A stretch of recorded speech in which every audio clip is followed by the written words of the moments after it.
very good afternoon to all my teachers and my loving and absolutely intelligent children.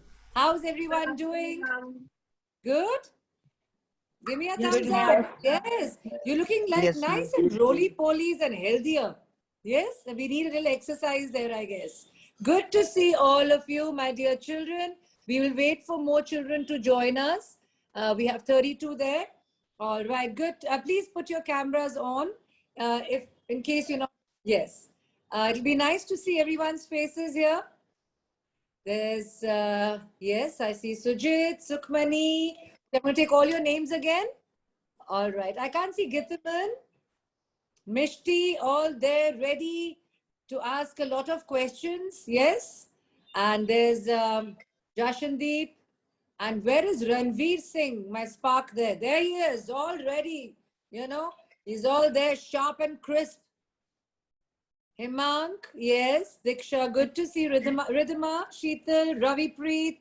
Daulat Singh is still connecting. All right, Arush, Shrishti, Priya.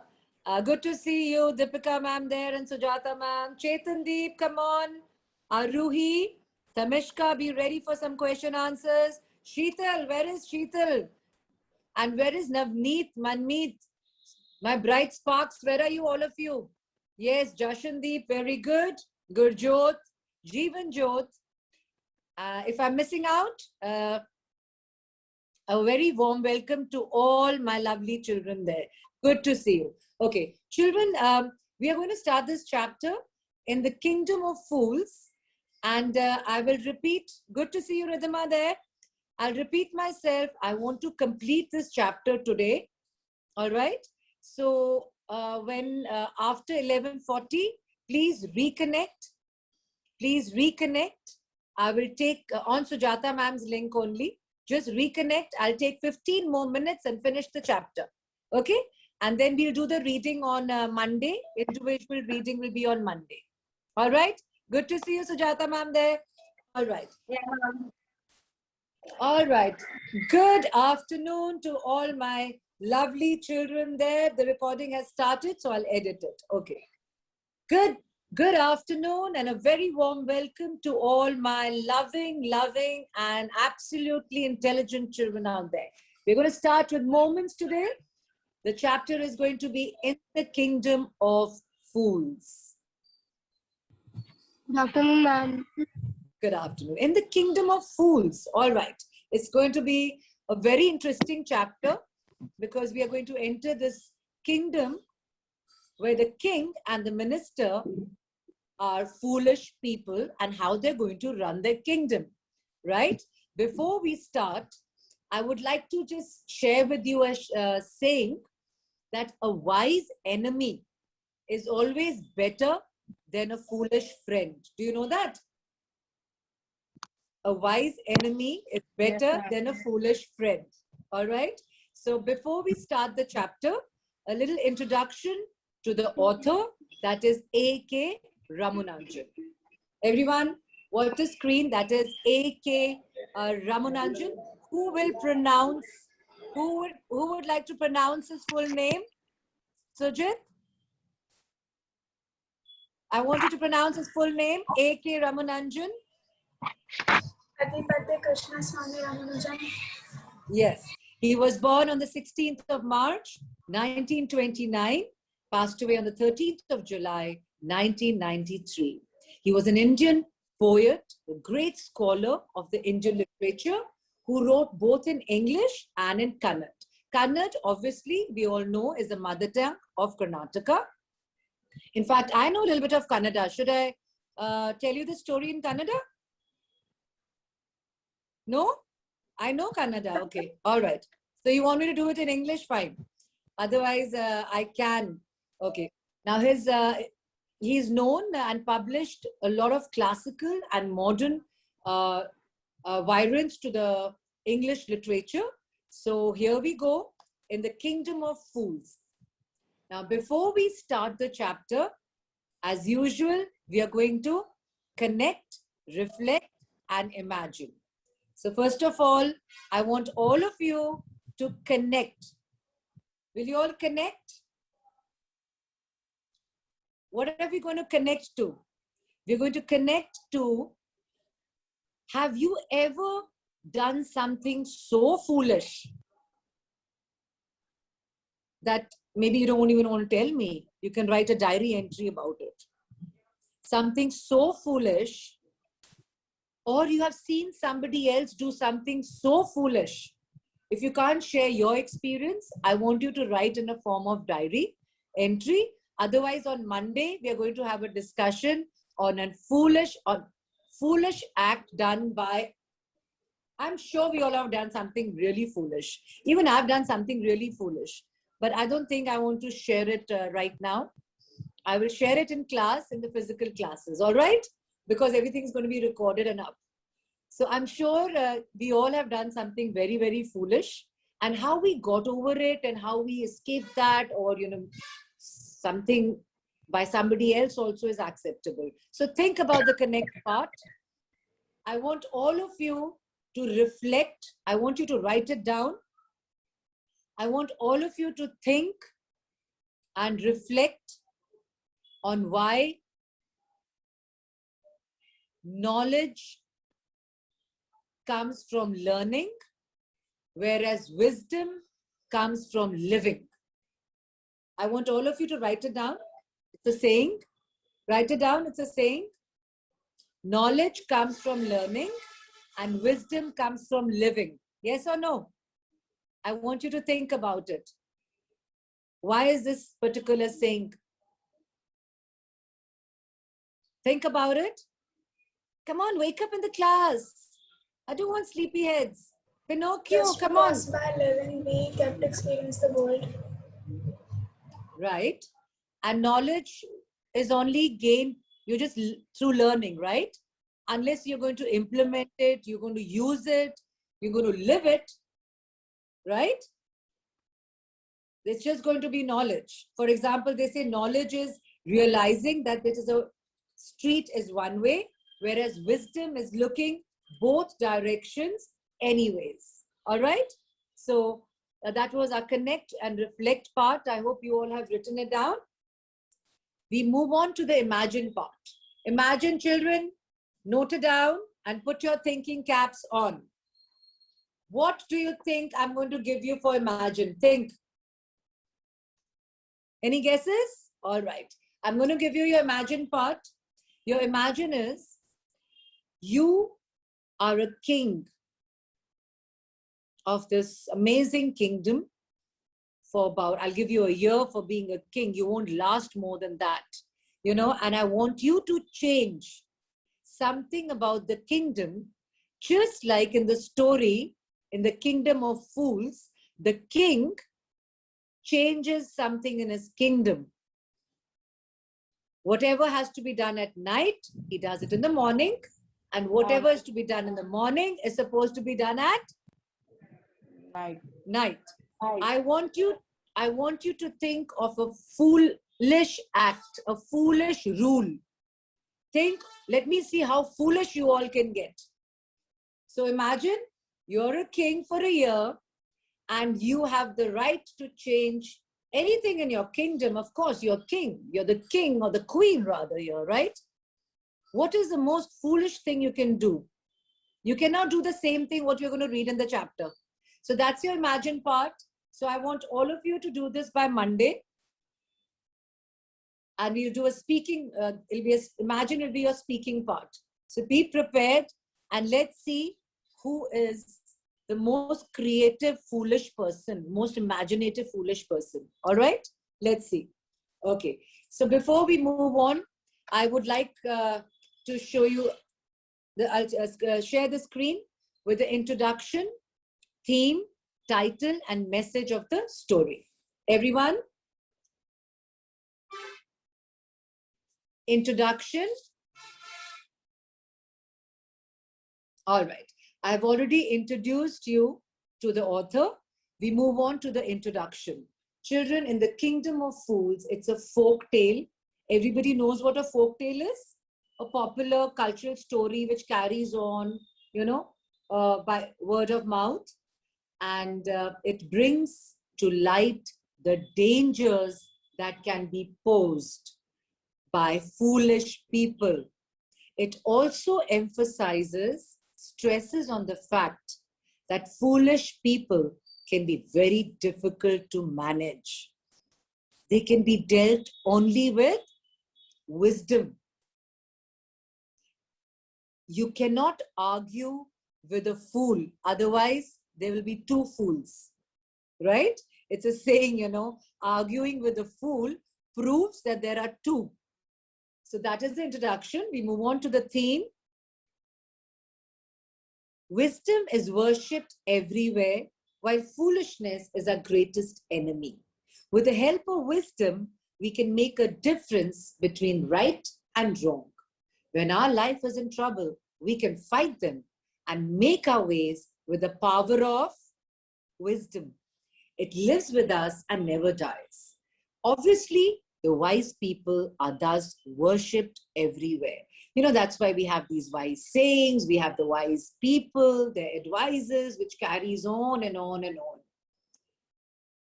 We move on to the title of the story. I'm sure you all have read the story. So the title is absolutely perfect. It is apt for the story. In the Kingdom of Fools is a story about a kingdom being ruled by a foolish, idiotic, absolutely unintelligent king and his silly, idiotic minister. The people too are foolish to have accepted and obeyed this ridiculous, absolutely absurd rule of the king. Now, the entire action of the story takes place in this kingdom. And yes, we will read on to see how justice is prevailed because the innocent people are getting executed. Hence, the title is justified and absolutely apt. Now, what is the message? Before we start with the story, I want all of you to pay attention to the message. Children, whatever poetry, whatever chapters we are doing has a moral, has a message for us, right? We learned a wonderful message in the story, The Happy Prince. Yes, we learned a message and morals in our poetries, and which will be with you for the rest of your lives. You know, there'll be times you'll be singing and then you'll say, all right, you know what? It's time for me to sacrifice. It's time for me to be compassionate about this. So that's what the idea of these stories and poetry is. So it has two messages rather. The first one is that you should stay away from foolish people, or else you are bound to suffer. Obviously, stay away from foolish people, please, or put some sense in them. And the second message is that in order to handle people, one should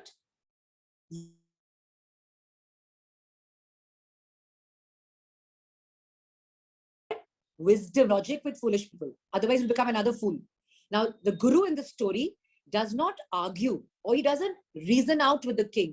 You know, he in fact flatters the king and he convinces him and says that I am the one who is going to die because it is the God of justice and I will become the king, and whoever dies first will become the king and the minister.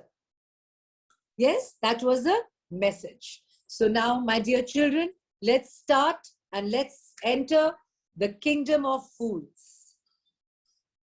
If you don't have a book, you can, Sir is going to screen share the script for us.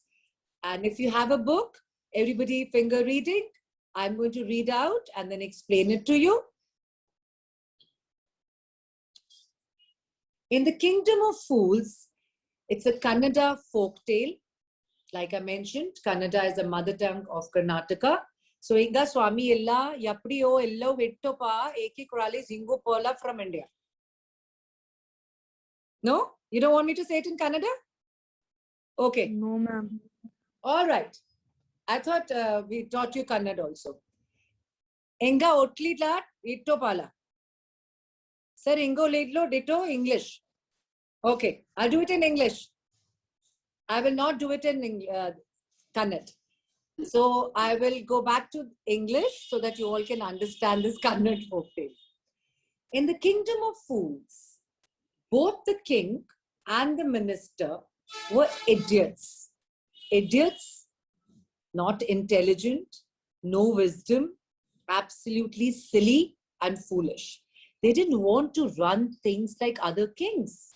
So they decided to change night into day and day into night. They ordered that everyone should be awake at night till they should till the land. You know the meaning of tilling? To cultivate land, and run their businesses only at night, only after dark. And they should go to bed as soon as the sun came up. How foolish can they be? Anyone who disobeyed would be punished with death. So in this kingdom, the idiotic king, the minister decided that whatever work has to be done will be done at night. And in the morning, when the sun rises, everybody will sleep. And whoever disobeys is going to be sentenced to death. They are going to be hanged. They're going to be hanged. They're going to be punished with death. Inga, everybody, Inga Swami Allapo? Understand it? Yes, All right. Great.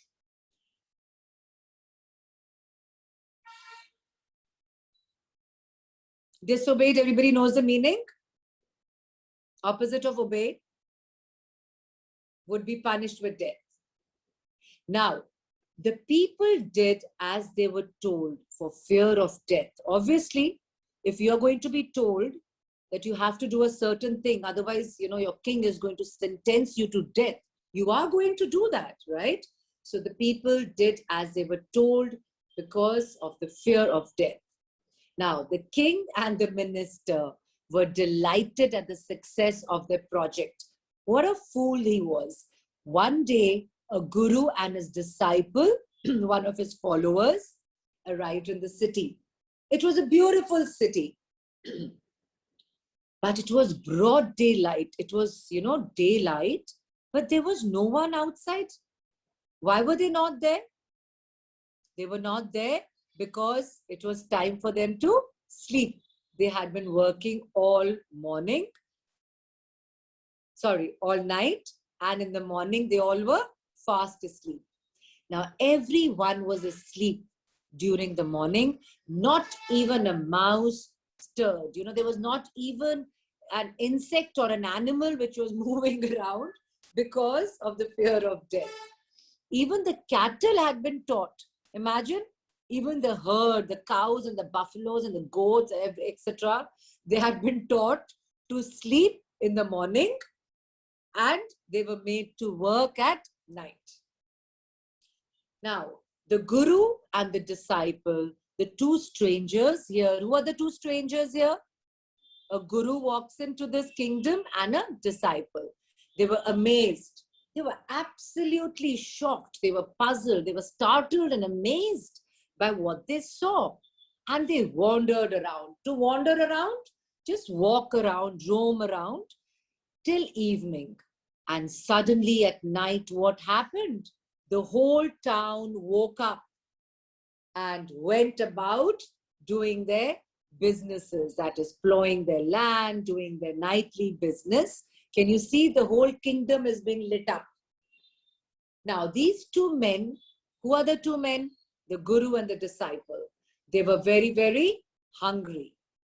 Now that the shops were open, they were open at night, they went to buy some groceries. They went to buy some vegetables, etc. And what happened? To their astonishment, to their amazement, they found that everything cost the same, a single dodo. Whether they bought a measure of rice or a bunch of bananas, everything cost one currency which was being used in the kingdom. What currency were they using here? It's not called a rupee. It's called a Dudu. Yes, not a daddu. Okay. So it was a currency which was used in this kingdom. You know what was really surprising? Whether you bought rice or bananas, everything cost one dodo. Now the Guru and his disciple were delighted. Delighted, they were very happy. They had never heard anything like this. They could buy all the food they wanted for a rupee, like for one currency, you know. So they were absolutely thrilled. They were absolutely delighted with the idea.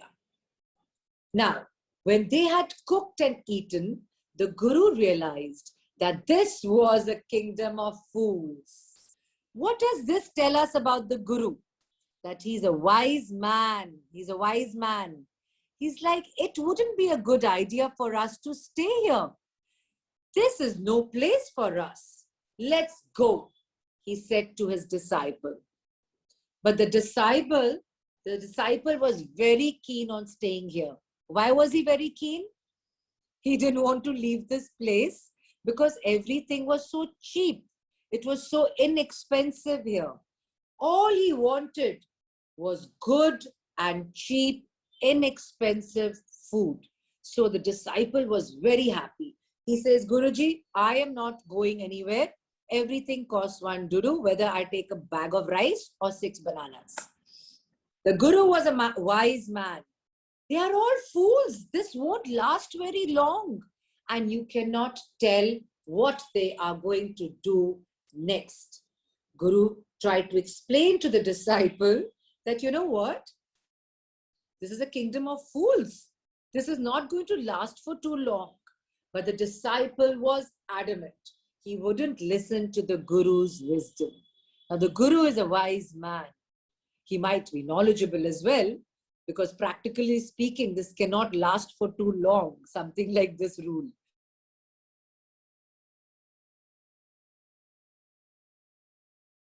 Wanted to stay. The Guru swayed him, convinced his disciple, let's go. This is a kingdom of fools. We don't know what they're going to do next. Do you want? He says, do what you want. I am going. And the Guru left. The disciple stayed on in the kingdom of fools. And he ate his fill every day. To eat your fill means eat whatever you please. It was bananas and ghee and rice and wheat. And he started to grow fatter and fatter and fatter, like a street side sacred holy bull. Can you see the bulls on the street? You know, nice and fat. So the disciple ate his heart's content and he became fatter and fatter. Now, one bright day, what happened? A thief broke into a rich merchant, a rich businessman's house. He made a hole in the wall and he sneaked in. And as he was carrying out his loot, the wall of the old house collapsed on his head and it killed him on the spot. His brother ran to the king and complained. Which king are we talking about? The kingdom of fools, the most foolish king. So what do you think is going to happen next? Your Highness, when my brother was pursuing his ancient trade, a wall fell on him and killed him. Your Highness, my brother was just following. He was pursuing. What is an ancient trade here? He's a thief. So his trade is to steal things, to break into homes. He's saying he was following. He couldn't tell him he was stealing. So he says, you know, he was pursuing, he was following his ancient trade, which he does, that is of stealing. He didn't tell the king that. And a wall fell on him and killed my poor brother. A loot, my dear children, is all the things which he's stealing from the house. Whatever belongings have been stolen. Now, let's see what happens next. Now, this person has gone to ask for justice to a very, very foolish king. To the most foolish king anybody could ever have. This merchant is to blame. He should have built a good and a strong wall. Now, we are talking about an idiotic king. You know, so he says, you know what?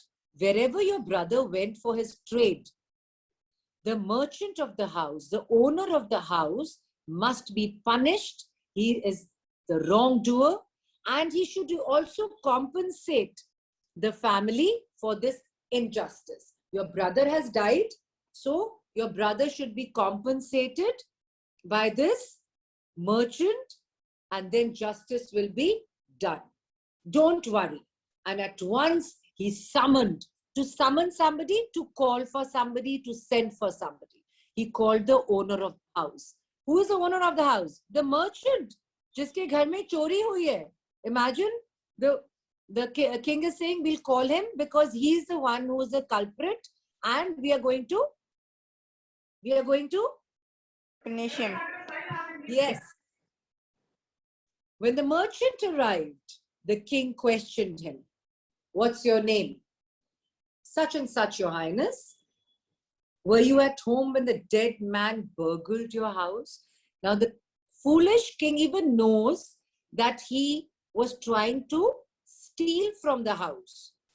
There was a theft which was being committed. Yes, my lord, he broke in and the wall was weak and it fell on him. The accused pleads guilty. Your wall killed this man's brother. You have murdered a man. We have to punish you. So the king says, well, that wall of yours was rather weak and it has murdered a man. Even if it was a thief, we have to punish you. That is the merchant. He says, your wall has killed this man's brother, and hence you are going to be punished for it. You are going to be punished for it. What do you think is going to happen next? Ma'am, I know. He is calling You know to the wall maker. Yes, exactly. Let's read further for that. The foolish king.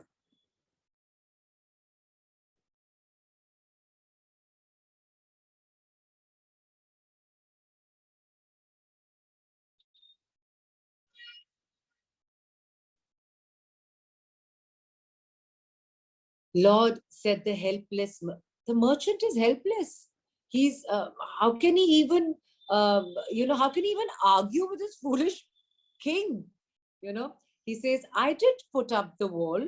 Actually, he realizes how foolish this king is. He says, you know what? It is the fault of the person who made the wall. Who makes buildings? The mason. He says, he didn't build it right, He didn't build the wall properly, and hence it collapsed. I think you should punish him. Who is that, my lord? This wall was built in my father's time, and I know the man who built it. He is an old man now, and he lives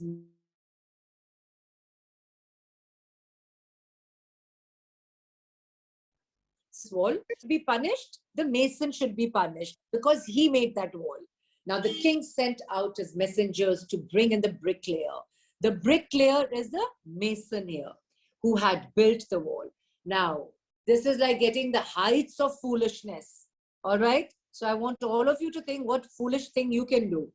So what does he do? He brings the mason. He tied his hand and foot. You there, did you build this man's wall in his father's time? Yes, my lord, I did. What kind of a wall is this that you built?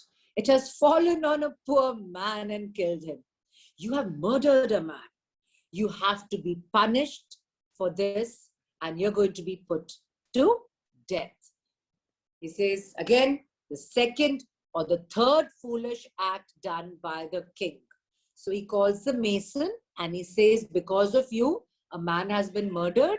So I am going to punish you now. Before the king could order the execution is the act of putting somebody to death. The poor mason, bricklayer pleaded, he pleaded, he begged, please listen to me before you give your orders. Please, it's true, I built this wall and it was no good. He's saying there is no idea, arguing with this foolish king. So he says, well, I know I built this wall, but that was because my mind was not into it. I wasn't concentrating. I remember very well a dancing girl who was going up and down that street all day with her anklets jingling. Anklets are what you wear in your ankles and they jingle, that sound they make. He says, I couldn't keep my eyes or my mind on the wall when I was making, and that is what distracted me. So you must get that dancing girl, and I know where she lives. So the You burglar, want to? yes, he says the merchant's fault, the merchant says mason's fault, the mason says the dancing girl's fault. I was distracted by her. You are right. The case is deep.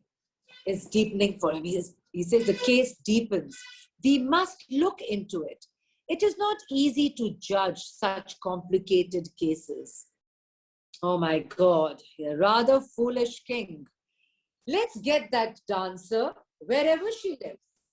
And now who is summoned to the court? The dancing girl. She's an old woman now. She's an old woman now. She comes trembling into the court. Did you walk up and down that street many, many years ago while this poor mason was building a wall? And did you see him? Yes, my lord, I remember it very well. Now the dancing girl is summoned to the court and she knows there's a foolish king. I cannot argue with him. So what does she say? She says, well, so the king says, so you did walk up and down with your anklets jingling. So you were wearing these anklets which were making this nice sound, and you were young and you distracted the mason and he built a bad wall. And that bad wall has now fallen on a poor burglar, a thief, and killed him. So you have killed an innocent man. And now you will have to be punished. So now, from the merchant to the mason, mason to the dancing girl, and let's see what the dancing girl says.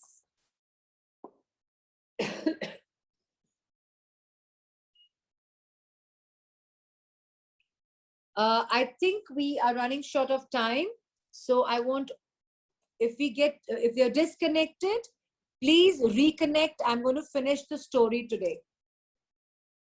Give me a thumbs up. Please reconnect, all right? Ma'am, we have a class at 1. At 1 o'clock? Yes. So ma'am. we have 20 minutes. We have 20 minutes. Don't worry. I'll delay your Punjabi class, okay? Connect. Ma'am, we have bio class. Ma'am, Bio class. Doesn't matter. I'll just take 10 minutes. All right? I'll tell ma'am, you can connect at 1:10. Or just connect. Ma'am, we also All have right. a class. Sujata, just connect and make Rajiv sir the host. But ma'am, they would have to join on my ID now. So same ID won't work for those children now. Ma'am, they will join at 12:40 sharp. Okay, fine. You have a class at 1 o'clock. Yes. So make Rajiv sir the host after joining. Okay? All right. She thought for a minute and said, my lord, wait.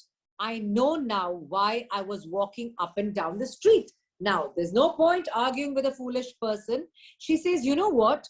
I had given some gold to the goldsmith to make some jewelry for me. And he was such a lazy scoundrel. Scoundrel is a rogue. He's a dishonest person. He made so many excuses and said he would give it now and he would give it then and so on. So she says, you know what? I gave some gold to this goldsmith and I had to walk up and down the street because the goldsmith kept making excuses that he's going to give me my piece of jewelry now, and he never did. He made me walk up and down to his house a dozen times. So that is the reason I was walking up and down. I was walking up and down that particular street where the mason got distracted. So he says, and do you know who this lazy scoundrel is going to be? Who is this lazy scoundrel? The next one He's- who The disciple. He's a goldsmith, And the disciple. and he kept making excuses. He kept making excuses. And that is what the reason she was walking up and down with her anklets jingling away. Anklets, the jewelry you wear in your ankles. And that is why she walked up and down and the mason got distracted, and henceforth.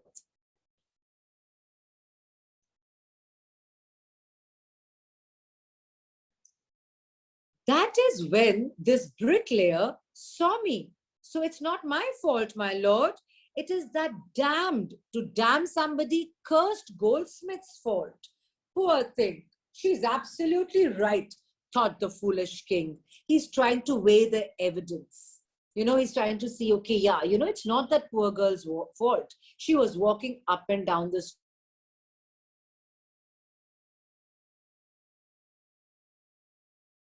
Why? Take the jewelry, get the goldsmith wherever he's hiding at once. So what does he say? The king says he summons the goldsmith now. From the mason to the dancing girl to the goldsmith. He says the goldsmith is the real culprit here. He is the real culprit here. He is the wrongdoer here. He has to be punished. Because of him, the dancing girl was walking up and down. And because of that, the mason got distracted and made that weak wall. The king's bailiffs they all came out, the officers, they all came, they were called and they searched for the goldsmith who was hiding in a corner of his shop. When he heard the accusation against him, he had his own story to tell. Now, the king has these law officers, they're called bailiffs, and they went to the goldsmith and they said, all right, you are reprimanded, you are summoned by the king, and please come to the court. Not please, he was summoned to the court, and let's see what the story of the gold. And he says that he has wedding it.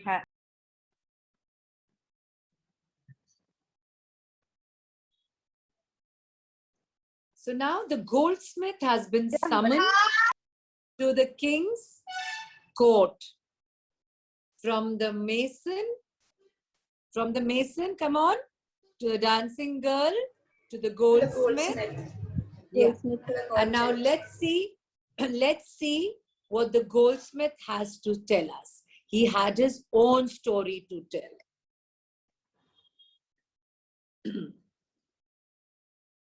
He was hiding in a corner of his shop, and when he heard the accusation against him, he decides to tell his own story. My lord, he said, I am a poor goldsmith. It's true, I made this dancer come many times to my door. I gave her excuses, I made a couple of excuses because I just couldn't finish making her jewelry. Because I had another order, I had to finish a rich merchant's order. They had a wedding coming up and they just wouldn't wait. You know how impatient rich men are. Now, the goldsmith says, sir, I agree with you, my lord. I'm a poor goldsmith and this lady came to me, but I had already taken an order from a rich merchant and I had to complete his order. Who is this rich merchant who kept you from finishing this poor woman's jewelry? Made her walk up and down, which distracted this mason, which made a mess of the wall, which has now fallen on an innocent man and killed him. Can you give me the name? Who do you think he's going to name? Come on, any guesses? Who the merchant is? The merchant Whose fall has fallen on the tree. Yes, right. I'm glad you read the chapter. The goldsmith named the merchant, and he was none other than the original owner of the house whose wall had fallen. Now justice had come full circle. Full circle, that same wall which killed the brother, blamed the mason, then they blamed the dancing girl, then the goldsmith, and the goldsmith said there was a rich merchant's, somebody's wedding. I had to make jewelry. So he says, when he was rudely summoned back to the court, he cried, "It wasn't me. It was my father who had ordered the jewelry." The merchant whose brother had died. So he says, it wasn't me. It was my father who had ordered the jewelry and he's dead. So please, I'm innocent. He pleaded for forgiveness. And he's that same merchant who had come for justice to this foolish king. So he says, well, that merchant was my father and he's dead. And well, it comes a full circle. He says, I'm innocent. But the king consulted his ministers and he ruled decisively. It's true, your father is a true murderer. You know, he says, all right, your father is a true murderer. He is dead, but now somebody must be punished in this place. You have inherited everything from that.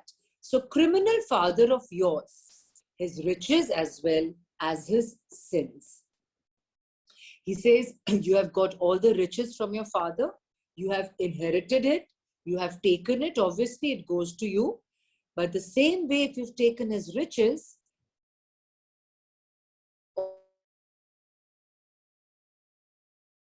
his wrong things are also taken up by you. I knew at once, even when I first set eyes on you, that you were the root. You were the cause of this horrible, heinous crime.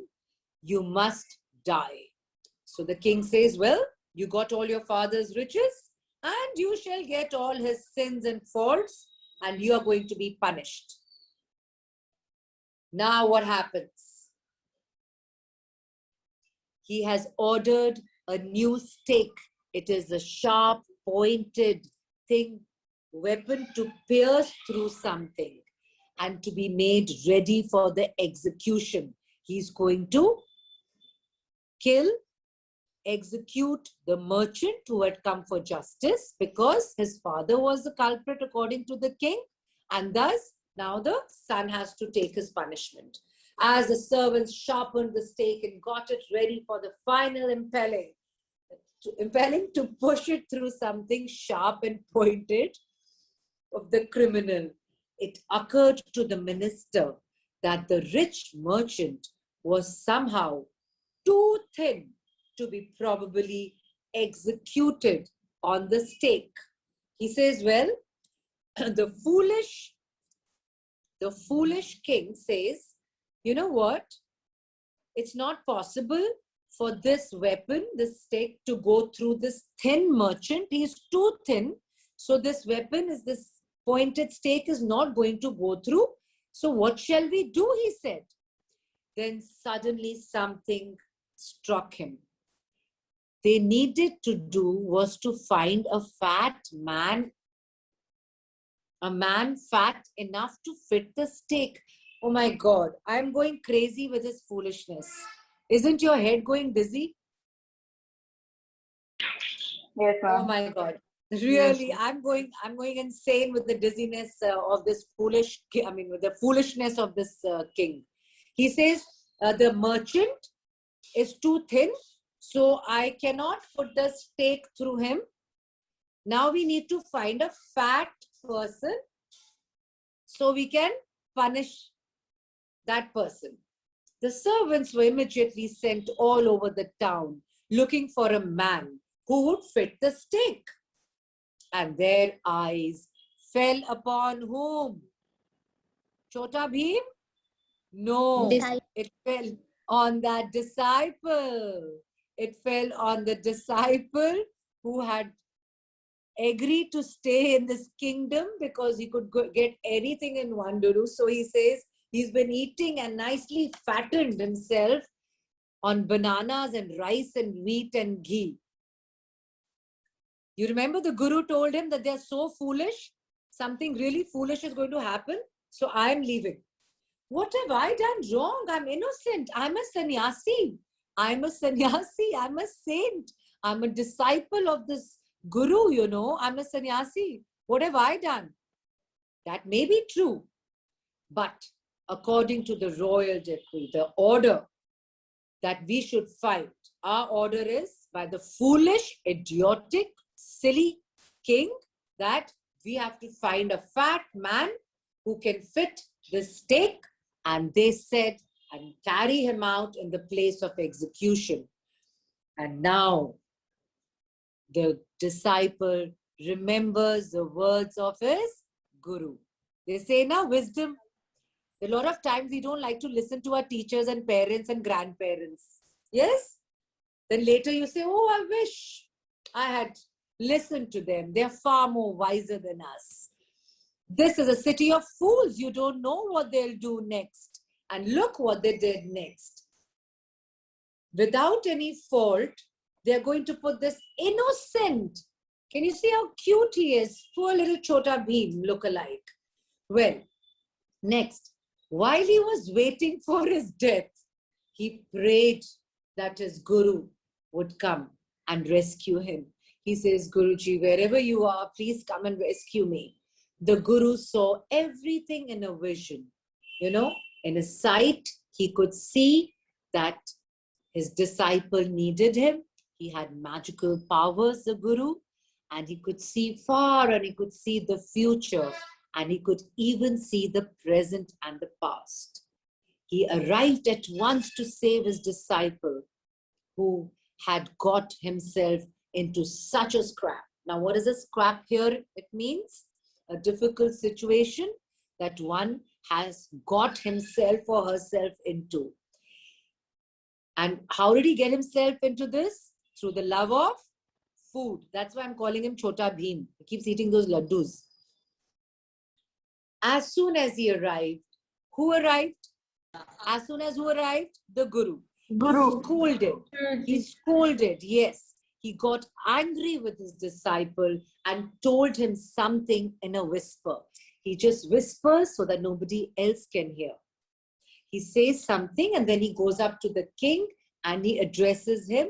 He says, "O wisest of kings, who is greater? Is the guru greater, that's me, or my disciple?" Of course, the guru, no doubt about it. I think there I'll give him like 1 out of 100 for saying that the guru is obviously greater than the disciple. Why do you ask me, the king says. So guru says, well, if you think I am greater, then you have to put me on that stake first and put my disciple after my death. He says, I should be killed first. I should be executed first because I'm greater, and then my disciple. When the disciple heard this, he understood and he began to clamor. Excuse me. When the disciple heard this, he heard that his guru was ready to be executed. He began to clamor, me first, you brought me here first, put me to death first, not him. The guru and the disciple now got into a fight about who was going to be executed first. The king was puzzled by this behavior. He was absolutely puzzled, astonished by this. He asked the guru, why do you want to die? We chose your disciple because we needed a fat man. So, but why are you dying? Why are you giving up your life? You shouldn't ask me such questions. Put me to death, replied the guru. So now the guru says, stop asking any questions and come on, put me on that stake. I'm ready to die first. Why? There is some mystery here. The foolish king says, well, there is a mystery here. There is something which is there's some mystery here. As a wise man, you must make me understand, Guruji. I think you all are up to something. There is a mystery I need to know. Will you promise to put me to death if I tell you? Asked the Guru. The Guru says, all right. He says, the king gave him his solemn word, his very solemn, honest, He says the Guru took him aside out of his servant's earshot and whispered to him. The Guru tells him, do you know why we want to die first, the two of us? We have been all over the world and we have never found a city like this or a king like you. That stake is the stake of the God of justice. It's new. It has never had a criminal. So we want to be the first criminals to go through this stake. We want to die with this because of the God of justice. And you know what will happen? Do you know what will happen when we die first? Whoever dies on this first is going to be reborn. Come on, children. Reborn as the king of the country. And whoever goes next will be the future Minister of the country. minister of this country. We are sick of our ascetic life. He's saying we are sick of this saintly life we are leading. And it will be nice to enjoy ourselves as king and ministers for a while. Now keep your word, my lord, your highness, my foolish king, and put us to death because we are going to be reborn as a king and my disciple will be the minister. We are sick and tired of our saintly life, our sannyasi life. We want to live in this kingdom forever.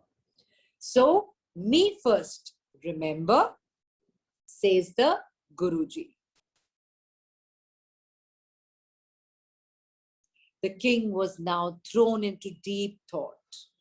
He didn't want to lose the kingdom to someone else in the next round of life. He was a foolish king. He was a rather foolish king, and he actually believed it that whoever is going to be executed on the stake is going to be reborn. So he needed time. So he ordered the execution. Okay, so we are coming to the end of the story. Now, whatever has happened, yes, the Guru says that we are going to die first because we are going to be reborn as the king and my disciple will be the minister. And the foolish king believes it. And what do you think is going to be the ending?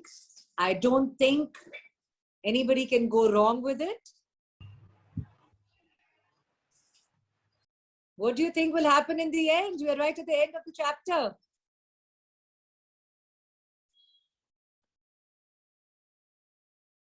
The king and the ministers will themselves be there at the stake. Exactly.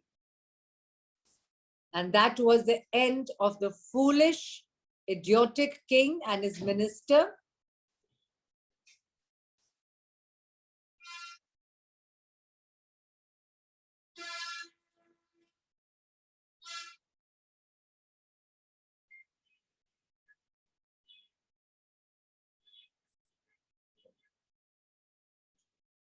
I think Sujit has already given us the ending.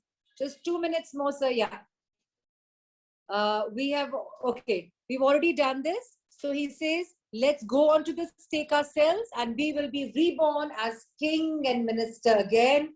Holy men like the Guru, they don't tell lies, he said, and the minister agreed. That all right? Because the minister is also as foolish as the king, right? So they both agreed that they are going to, they're going to go on the stake and they're going to end their lives because they want to be reborn as king and minister again and maybe think of another foolish thing they would like to do.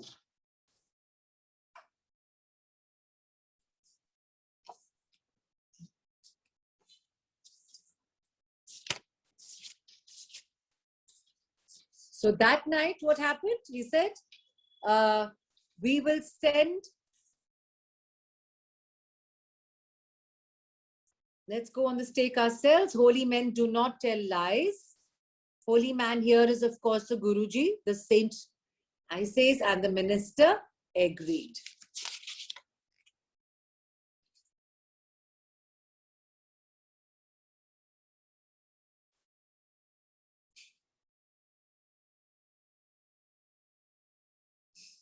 So he told the executioners, we will send the criminals tonight. When the first man comes to you, put him to death. When the second one comes, put him to death. And those are my orders. Don't make any mistake, said the king to his executioners who are going to put them to death. So that night, the king and his minister went secretly to the prison. They released the Guru. They let him go, and the disciple. They let him go, and they instead disguised themselves. They disguised, they looked, they changed their appearance, and what appearance do you think they did? The king was dressed up as a Guru, and the disciple was dressed up as a minister. They were taken to the stake, and promptly, another word for promptly, at that very minute, immediately, promptly, they were executed. They were put to death as per the order of the king, who is now disguised as a Guru, as the orders he had given to the executioners. So that was the end of the king and the minister. When the bodies were taken down to be thrown to the crows and vultures, the people panicked. The people were panicking. They saw before them, there were the dead bodies of the king and the minister. They were not the dead bodies of the Guru or the disciple. So the entire city was in confusion. It was in chaos.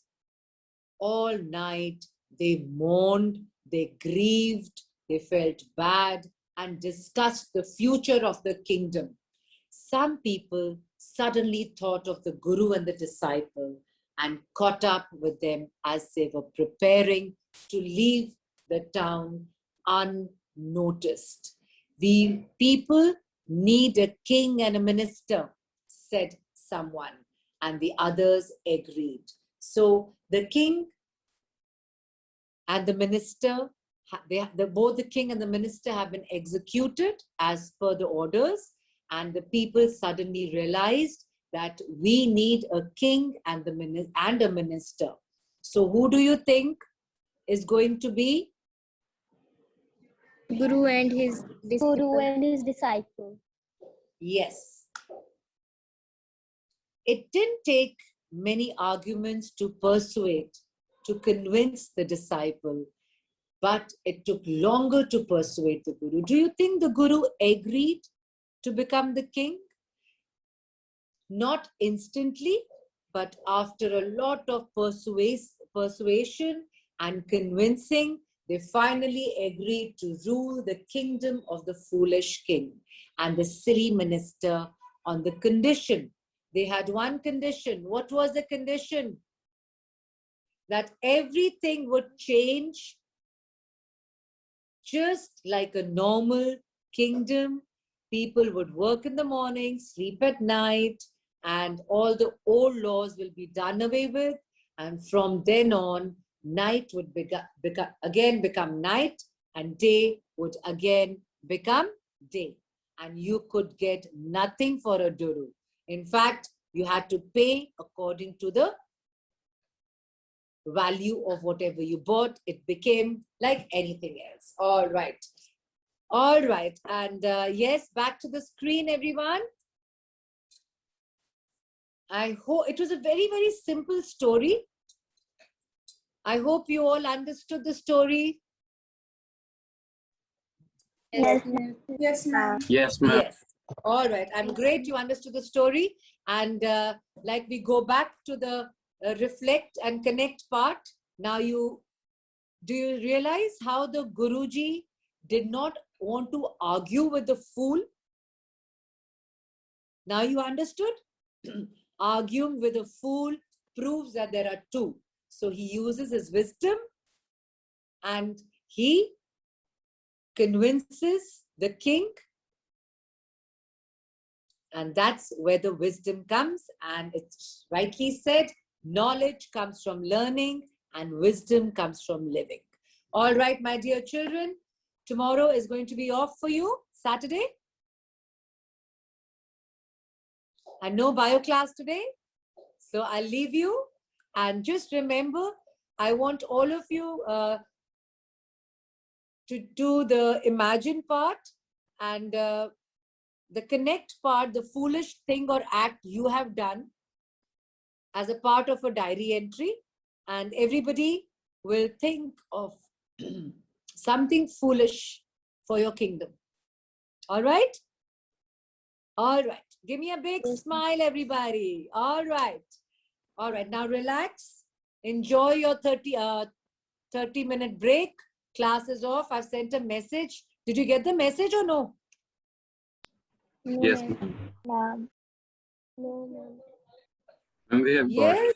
I told them to send the message. I told the teachers to send you a message. No bio class because you sat through 2 classes with Harleen ma'am. All right. So children, the 10th, 11th, 12th has already started. And very soon we'll be starting grade 9 also. Okay. So give me a nice smile, everybody. Take care. Be good. And I love you all. And see you in school very soon. All right. Enjoy yourself.